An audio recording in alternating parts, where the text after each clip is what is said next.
શ્રદ્ધા અને ભ્રમ આ બંને વચ્ચેની જે ભેદરેખા છે એ કેટલી ખતરનાક હોઈ શકે છે. આજે આપણે એવા જ એક કેસની વાત કરવાના છીએ. બુરારી ડેથ્સ. એક એવો કિસ્સો જેણે એક જ રાતમાં એક હસતા રમતા પરિવારના 11 લોકોનો ભોગ લીધો અને આખા દેશને બસ સ્તબ્ધ કરી દીધો. તારીખ હતી 1 જુલાઈ 2018. બસ આ જ એ તારીખ છે જ્યારે દિલ્હીના બુરારીમાં કંઈક એવું બન્યું જેણે આખા દેશને અંદરથી હચમચાવી નાખ્યો. જુઓ, બહારથી તો બધું એકદમ નોર્મલ હતું. દિલ્હીના બુરારી વિસ્તારની એક સાવ સામાન્ય સવાર, રોજની જેમ જ ચહેલપહેલ. લોકો પોતપોતાના કામે લાગેલા. પણ કોઈને સહેજ પણ અંદાજો નહોતો કે આ સામાન્ય દેખાતી સવારની પાછળ એક કેટલી ભયાનક રાત છુપાયેલી છે.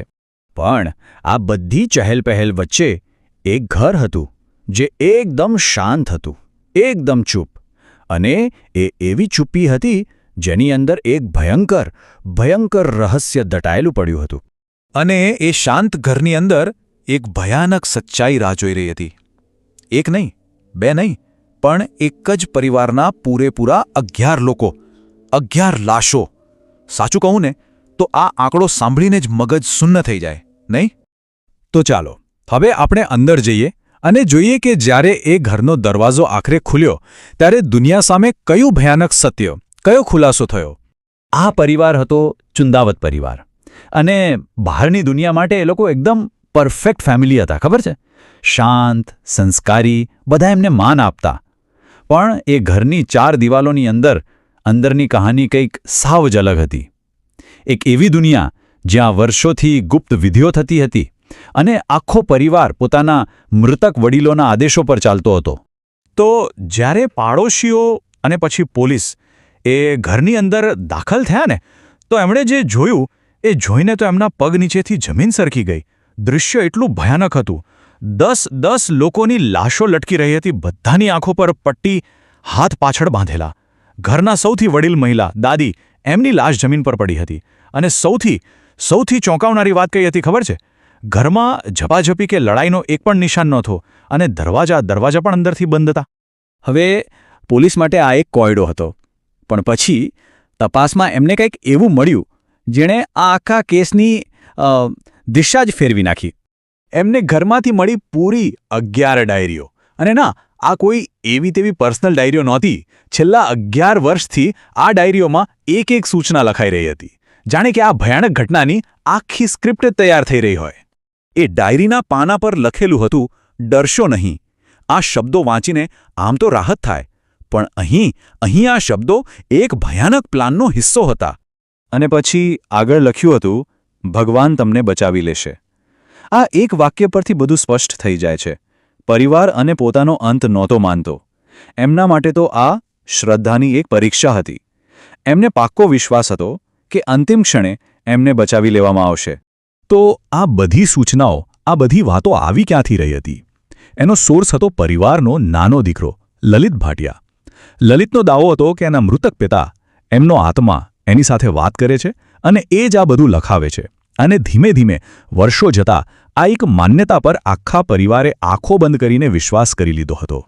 પણ અહીંયા જ સૌથી મોટો સવાલ ઊભો થાય છે ને કે ભાઈ, એક આખો પરિવાર જેમાં ભણેલા ગણેલા લોકો હોય, ટીનેજર્સ હોય, નાના બાળકો હોય, એ બધા આવી અતાર્કિક વાત પર વિશ્વાસ કરી જ કેવી રીતે શકે? વેલ, સાયકોલોજી એટલે કે મનોવિજ્ઞાનમાં આના માટે એક ટર્મ છે, શેર્ડ સાયકોસિસ, અથવા તો કહીએ સામૂહિક ભ્રમ. આને સરળ ભાષામાં સમજીએ તો આ એક બહુ જ રેર માનસિક સ્થિતિ છે જેમાં શું થાય કે એક વ્યક્તિને કોઈ તીવ્ર ભ્રમ હોય અને એની સાથે જે લોકો બહુ જ નજીકથી જોડાયેલા હોય એમનામાં પણ એ જ ભ્રમ ફેલાઈ જાય અને પછી એ લોકો પણ એ જ ખોટી વાતને સાચી માનવા લાગે છે. આને જુઓ, આ ભ્રમ કોઈ એક રાતમાં નથી ફેલાયો. આની પાછળ પૂરા 11 વર્ષની પ્રોસેસ હતી.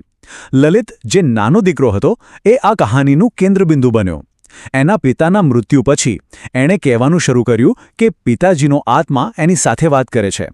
શરૂઆતમાં એના કહેવા મુજબ પરિવારના અમુક કામો સફળ પણ થયા. બસ આ નાના કહેવાતા પુરાવાએ લલિતની વાત પર પરિવારનો વિશ્વાસ એકદમ મજબૂત કરી દીધો. અને પછી ધીમે ધીમે પરિવારે પોતાને બહારની દુનિયાથી સાવ અલગ કરી દીધો. હવે એમના માટે લલિતના શબ્દો જ ભગવાનના શબ્દો હતા. આવા બંધ વાતાવરણમાં કોઈ સવાલ કરી જ ન શકે અને બસ આમ એક વ્યક્તિનો ભ્રમ આખા પરિવાર માટે સચ્ચાઈ બની ગયો. ઠીક છે, આ શેર્ડ સાયકોસિસની થિયરીથી ઘણી બધી બાબતો સ્પષ્ટ થાય છે, પણ તેમ છતાં હજી પણ કેટલાક એવા સવાલો છે જેનો કોઈ જવાબ નથી, અને એ સવાલો આપણને અંદર સુધી હચમચાવી જાય છે. જેમ કે પહેલો અને સૌથી મોટો સવાલ કે જો પરિવારને એટલો પાકો વિશ્વાસ હતો કે ભગવાન એમને બચાવી લેશે, તો પછી પગ નીચેથી સ્ટૂલ કેમ હટાવવામાં આવ્યા? જો આ ખાલી એક વિધિ હતી તો એને આત્મહત્યા જેવું સ્વરૂપ કેમ આપવામાં આવ્યું? આ વાત ગળે નથી ઉતરતી. અને એનાથી પણ વધારે ડરાવનો સવાલ, એ 11 લોકોમાં નાના બાળકો પણ હતા. જરા વિચારો, જ્યારે છેલ્લી ક્ષણો આવી હશે, શું કોઈ એકે પણ મદદ માટે ચીસ નહીં પાડી હોય? કોઈ નહીં. એ જ ભયાનક શાંતિ હતી. એ જ કદાચ એ વાતનો સૌથી મોટો પુરાવો છે કે એમનો વિશ્વાસ, એમનો ભ્રમ કેટલો અતૂટ હતો. તો આ કહાની ખાલી એક પરિવારની ટ્રેજેડી નથી. આ આપણા બધા માટે, આખા સમાજ માટે એક ચેતવણી જેવી છે. ચાલો એ સમજવાની કોશિશ કરીએ કે આ ઘટના આપણને શું શીખવી જાય છે. આ બુરારી કેસ એક ભયાનક યાદ છે. એ યાદ અપાવે છે કે માન્યતામાં કેટલી તાકાત હોય છે, અંધશ્રદ્ધા કેટલી જોખમી હોઈ શકે છે, અને આપણું માનવ મન એ કેટલું નાજુક અને જટિલ છે. એ આપણને આ બધું વિચારવા પર મજબૂર કરી દે છે. અને અંતે એક સવાલ જે આજે પણ ત્યાં જ ઊભો છે કે જે કંઈ પણ થયું એ શું હતું? અતૂટ શ્રદ્ધા હતી કે પછી એક ભયંકર ભૂલ હતી? એક એવી ભૂલ જેણે એક આખા હસતા રમતા પરિવારનો અંત આણી દીધો. આનો જવાબ કદાચ એ ઘરની દિવાલોમાં જ કાયમ માટે દફન થઈ ગયો છે.